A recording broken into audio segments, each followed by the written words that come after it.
اور اس ترکے کو اللہ تعالیٰ کے احکامات کے مطابق ورثہ میں تقسیم کیا جائے گا۔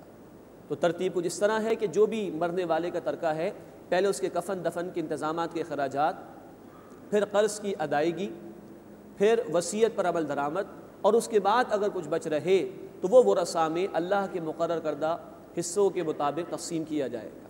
ورثہ یا وہ لوگ کہ جن کو وراثت میں سے حصہ ملے گا، اس کی بنیادی طور پر 3 اقسام ہیں۔ ایک کو کہا جاتا ہے ذو الفرائض، یہ بالکل پہلے درجے کے رشتہ دار ہیں، یعنی شوہر، بیوی، والدین اور اولاد، ان کو ذو الفرائض کہا جاتا ہے۔ جب بھی ترکہ تقسیم ہوگا اول انہی لوگوں میں ڈسٹریبیوٹ ہوگا۔ اس کے بعد اگر کچھ بچ رہے تو دوسری قسم جو ورثہ کی ہے اس کو عصبہ کہا جاتا ہے۔ یہ مرد کی جانب سے رشتہ دار ہوا کرتے ہیں، جیسے کہ دادا، پوتا، چچا اور بھتیجا، یہ عصبہ ہیں۔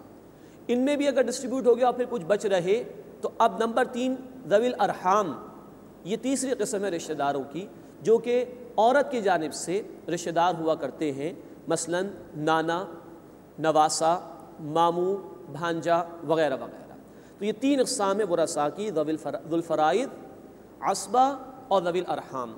اس ترتیب سے ترکہ جو ہے وہ رشتہ داروں میں تقسیم ہوگا۔ اگلی بات اس میں یہ نوٹ فرمائیے کہ دین نے بڑی خوبصورت حکمت کے ساتھ احکامات دیے ہیں۔ وراثت میں قرابت کا خیال رکھا، رشتوں کا خیال رکھا، اور جو جتنا قریب ہے اس کو ہی پہلے مقدم رکھا گیا ہے، ترجیح دی گئی ہے۔ اور نمبر 2، ضرورت کو دیکھتے ہوئے احکامات دیے گئے ہیں۔ چنانچہ ابھی ہم پڑھیں گے انشاءاللہ تعالیٰ آیت نمبر 11 میں کہ عورت کے مقابلے میں مرد کا حصہ 2 گنا ہے، زیادہ ہے، اس لیے کہ مرد پر ذمہ داری ہے کفالت کی، اپنی بیوی کی بھی، اپنے بچوں کی بھی۔ تو ذمہ داری کیونکہ مرد پر زیادہ، اس لیے اس کو ضرورت بھی زیادہ ہے، تو ضرورت کے اعتبار سے بھی یہ احکامات وراثت کے عطا کیے گئے ہیں۔ تو قرابت کو، یعنی رشتہ داری کو اور ضرورت کو بھی پیش نظر رکھتے ہوئے شریعت نے خوبصورت احکامات عطا کیے ہیں۔ آخری بات اس ضمن میں یہ سمجھنا ضروری ہے کہ بلا شبہ اللہ تعالیٰ نے 2 آیات میں ہی یہ احکامات بیان کیے ہیں، لیکن ان میں اتنی جزیات ہیں، اتنی تفاصیل ہیں جو کہ انفر کی ہمارے علماء اور فقہاء نے۔ اس لیے جب کبھی ہمیں یہ مسئلہ پیش آئے، کسی کا انتقال ہو جائے اور وراثت کی تقسیم کا مرحلہ آئے، تو بہتر طریقہ یہ ہے کہ علماء سے، جو صاحبان علم لوگ ہیں، ان سے رجوع کر کے ہم مسئلہ معلوم کریں اور اس کے مطابق ترکے کو تقسیم کرنے کی کوشش کریں۔ اور آگے چل کر ہم دیکھیں گے کہ یہ تقسیم کرنا یہ اللہ کی حدود ہے، اس میں کوئی کمی نہیں ہونی چاہیے، اس میں کوئی کوتاہی نہیں ہونی چاہیے، ورنہ یہ بہت بڑا جرم ہے کہ ترکے کو صحیح طرح تقسیم نہ کیا جائے۔ اللہ اپنی آیات کا، اپنے احکامات کا ہمیں فہم عطا فرمائے اور ان کے مطابق عمل کرنے کی توفیق عطا فرمائے۔ اب آیت نمبر 11 میں وراثت کے احکامات بیان ہو رہے ہیں۔ سب سے پہلے اولاد کے حوالے سے ذکر آ رہا ہے، اور پھر والدین کے ترکے کے مسائل بیان ہوں گے۔ یعنی آیت نمبر 11 میں اولاد اور پھر والدین کو جو حصہ ملے گا اس کا ذکر آ رہا ہے۔ فرمایا کہ یوصیکم اللہ فی اولادکم، اللہ تمہیں وصیت فرماتا ہے اولاد کے بارے میں تمہاری۔ للذکر مثل حظ الانثیین، مرد کا حصہ 2 عورتوں کے برابر ہے۔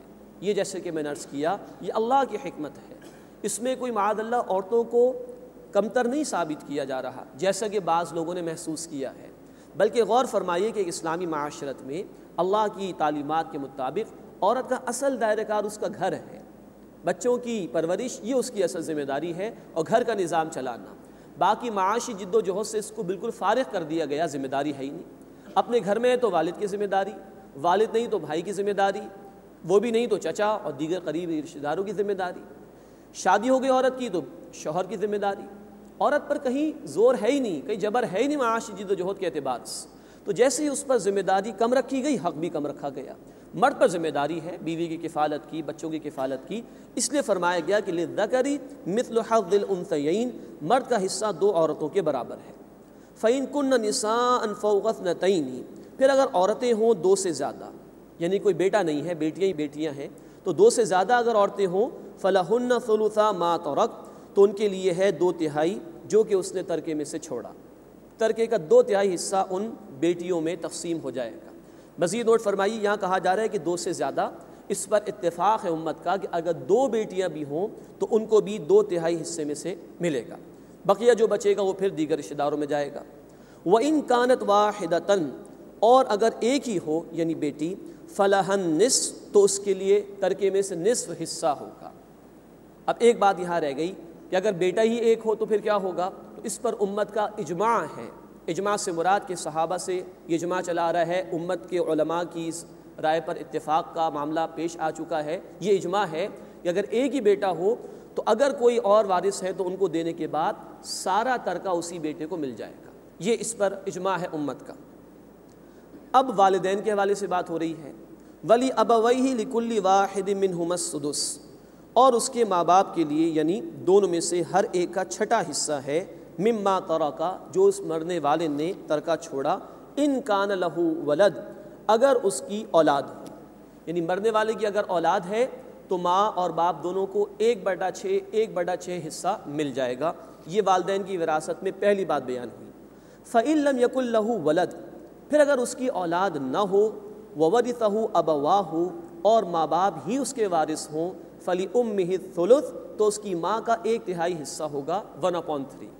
اب اگر کوئی اولاد نہیں تو 1/3 والدہ کا ہو گیا، اور اگلی بات انڈرسٹوڈ ہے کہ 2/3 یعنی 2/3 وہ والد کا ہو جائے گا۔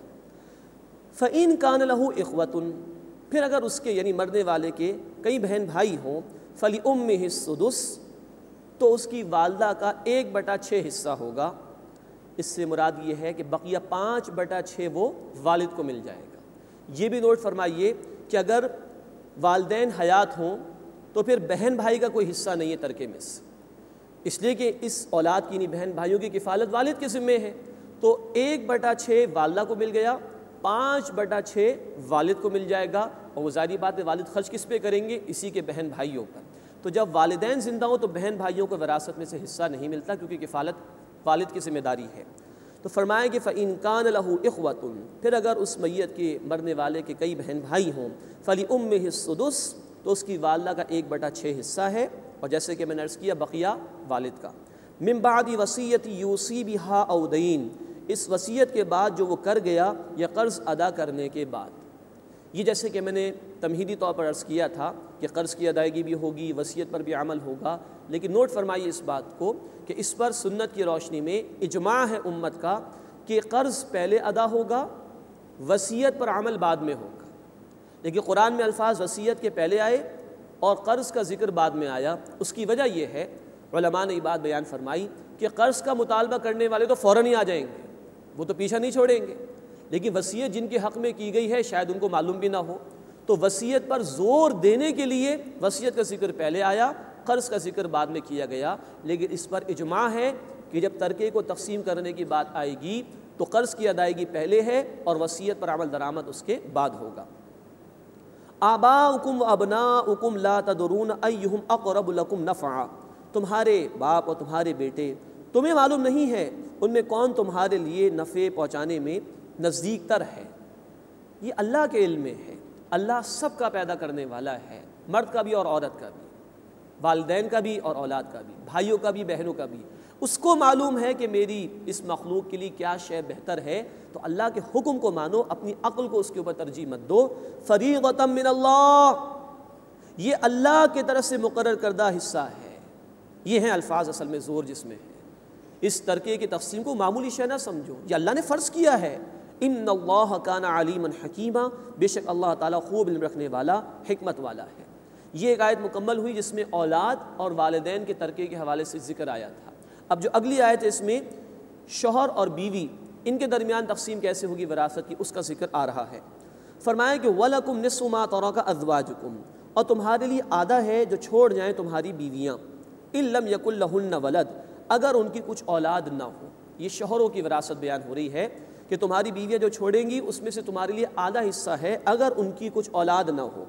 فَإِن كَانَ لَهُنَّ وَلَدٌ پھر اگر ان کی اولاد ہو، فَلَكُمُ الرُّبُعُ مِمَّا تَرَكْنَا تو تمہارے لیے اس میں سے جو وہ چھوڑ جائیں 1/4 ہوگا، 1/4 حصہ ہوگا۔ مِن بَعْدِ وَصِيَّةٍ يُوصِينَ بِهَا أَوْ دَيْنٍ اس وصیت کے بعد جو وہ کر جائیں یا قرض کی ادائیگی کے بعد۔ اولاد کی موجودگی میں آپ دیکھیے کہ شوہر کا حصہ وہ کم ہو گیا ہے۔ اس کی وجہ یہ ہے کہ شوہر بہرحال زندگی بسر کر چکا ہے، اس کے پاس اپنے ایسٹس بھی ہوں گے، اپنے وسائل بھی ہوں گے، لیکن اولاد تو ابھی جوان ہو رہی ہے، وہ تو ابھی نئی زندگی گویا کہ شروع کرنے جا رہی ہے، تو اس کی ضرورت زیادہ ہے، تو ضرورتوں کو بھی سامنے رکھتے ہوئے